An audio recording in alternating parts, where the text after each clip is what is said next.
Vítajte opäť po týždni pri ďalšej epizóde Security Sunday, vášho týždenného prehľadu noviniek a zaujímavostí zo sveta cybersecurity, ktorý vám prináša spoločnosť SnapShield. Spoločnosť Fortinet potvrdila únik údajov. Únik údajov, ktorý prvýkrát nahlásil hacker, ktorý tvrdil, že ukradol 440 GB údajov zo servera Microsoft SharePoint. Údajný páchateľ vystupujúci pod prezývkou FortiBitch sa pokúsil vymôcť od spoločnosti Fortinet výkupné výmenou za nezverejnenie ukradnutých údajov. Podľa hackera však spoločnosť Fortinet odmietla požiadavku splniť. Spoločnosť Fortinet v odpovedi na otázky týkajúce sa narušenia bezpečnosti potvrdila krádež údajov. Bez uvedenia povahy alebo množstva údajov spoločnosť uviedla, že išlo o obmedzený počet súborov. Hoci spoločnosť Fortinet odmietla zverejniť konkrétne podrobnosti o narušení alebo počte dotknutých zákazníkov na svojej webovej stránke zverejnila aktualizáciu, ktoré uviedla, že udalosť sa dotkla menej ako 0,3% zákazníkov. Potvrdila tiež, že po narušení neboli hlásené žiadne škodlivé aktivity zamerané na jej zákazníkov. Spoločnosť zdôraznila, že incident nezahŕňal žiadne šifrovanie údajov, útok ransomwareu ani prístup do podnikovej siete. Čínsky hackeri využívajú Visual Studio Code na kybernetické útoky. Čínska APT skupina s názvom Mustang Panda vyjadruje svoj pokrok v oblasti kybernetickej špionáže využívanie softvéru Visual Studio Code na útoky na vládne subjekty v juhovýchodnej Ázii. Podľa výskumníka Toma Faktermana zo spoločnosti Palo Alto Networks Unit 42 hackerská skupina použila zabudovanú funkciu reverzného shellu programu Visual Studio Code na získanie pozície v cieľových sieťach. Táto technika sa považuje za relatívne novú a prvýkrát ju predviedol Travis Thornton v septembri 2023.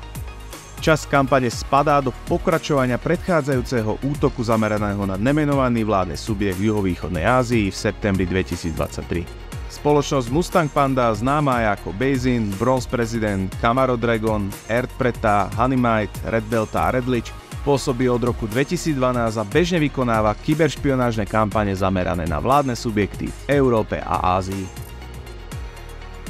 Nový útok Rambo kradne údaje z pamäte RAM v air-gap systémoch. Rambo Radiation of Air-gap Memory Bus for Offense je nový druh útoku vedľajším kanálom, ktorý využíva elektromagnetické žiarenie v pamäti RAM na krádež údajov z izolovaných počítačov tzv. air-gap systémov. Tieto systémy sa bežne používajú v prostrediach, kde sa vyžaduje mimoriadne vysoká úroveň bezpečnosti, ako sú vládne inštitúcie, zbraňové systémy alebo jadrové elektrárne. Útok Rambo funguje tak, že útočník nainštaluje do napadnutého počítača škodlivý softvér, ktorý zhromažďuje citlivé údaje a pripravuje ich na prenos. Dáta prenášané manipuláciou prístupu do pamäte s cieľom generovať riadené elektromagnetické žiarenie z pamäte RAM počítača.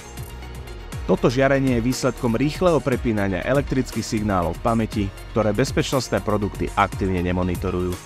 Útok Rambo dosahuje rýchlosť prenosu dát až 1000 bitov za sekundu a za týchto podmienok by prenos 1 MB údajov trval približne 2,2 hodiny, takže Rambo je vhodnejší na krádeže malých údajov.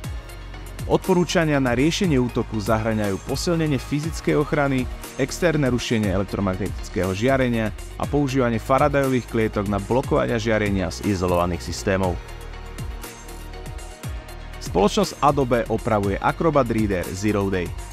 Výskumník v oblasti kybernetickej bezpečnosti varoval používateľov, aby aktualizovali program Adobe Acrobat Reader po vydaní opravy zraniteľnosti RCE označené ako CV 2024-41869.